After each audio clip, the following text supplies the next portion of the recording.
Suburban Pet Hotel is raising supplies and funds for the animal rescued in Columbiana County yesterday. But Big Girl Swag Mobile Boutique is bringing it into the Youngstown area for plus-size girls. Yes, Lindsay, I've been out here for the past hour, and protesters walked about a quarter mile from a shopping center all the way to the Taco Bell. Mike Savella says that if any employee has any symptoms of COVID-19, it's important to take your temperature. Mayor Franklin is encouraging warn neighbors to tune in to the 2 p.m. press conference that's happening tomorrow by the governor. Edwards Restaurant and Lounge will reopen its takeout on Sunday, and their inside and outside dining will reopen on Monday. Mayor Jem Adiciani says this was a no-brainer to reschedule trick-or-treating. Yeah, it's a good time. So tell me also about the chili. I know you said that's not a big part of it, but you guys have chili. You guys are going to serve that. Yeah. There's a chili eating contest. Yeah. Tell me more about that. There'll be tons of chili here for everyone to eat. We reported last month it was closed when the owner didn't fall in compliance with the city's zoning codes. Pennsylvania is rolling out a new emergency radio system for state police. 2 members of the Ashtabula County Drug Task Force had to be treated following a drug raid in Ashtabula this morning.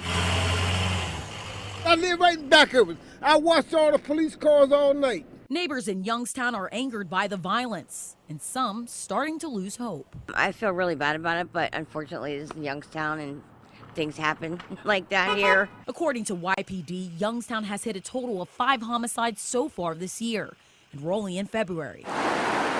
The latest, a triple homicide that happened here in the parking lot of the Brothers of Power Classic Cars Club on Logan Avenue. This isn't the best area, but I mean, it's not the worst either. I talked with Pastor Lewis Macklin from Holy Trinity Missionary Baptist Church, and he says our focus shouldn't be on the location. To assume because a club or entertainment venue that that's the source of the problem. It's actually those who patronize or come onto those venues with poor impulse control and necessarily no desire for respect for humanity. Pastor Macklin says Youngstown faces challenges just like other cities, but what's important are the next steps you take moving forward.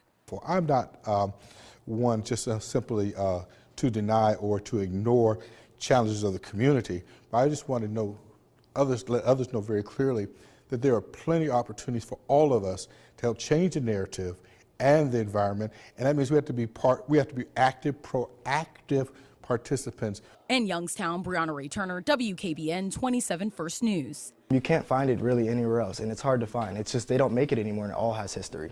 These young men started their business in October, calling it Vintage of 330, and it all started with the curiosity of their peers. A lot of people loved our clothing, so we started having new people around us, and they were loving our clothing, so we came up with the idea to start selling it to people, giving everybody a chance to have nice outfits. They have already sold over 700 items, which is a very good price for the history that comes with it.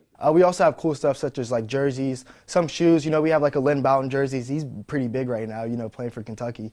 Not a lot of people have those. And instead of going to a regular thrift store trying to find valuable items like these 4 men make our job a lot easier. Because some of these things you just cannot get anymore.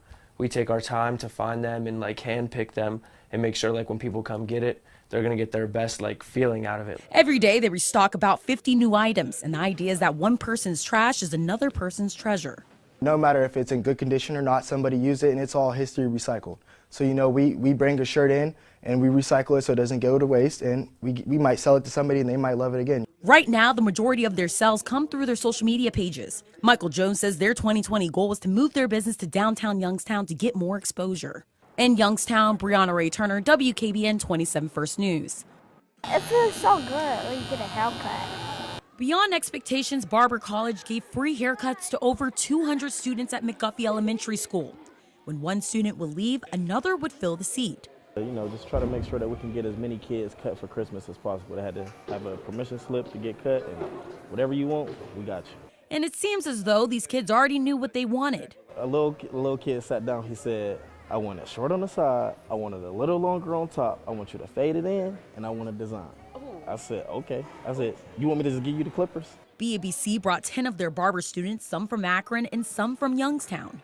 And their goal was to spread a little happiness this holiday season. Because they just get up and they might come and just sit down, might not even like getting their hair cut. And then they'd be like, man, this is so cool.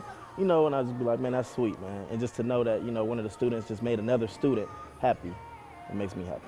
Anthony Walker says growing up in Youngstown, he can't recall when he got a free haircut at school. So he believes that this is making a difference in the community. I would have to say it was just our way of just trying to give back, make it, a change in our city, different pace, make other people want to jump on board and do the same. Assistant principal at McGuffey Elementary, Juanita Rogers, says she's so thankful for BEBC and for what they did for her students.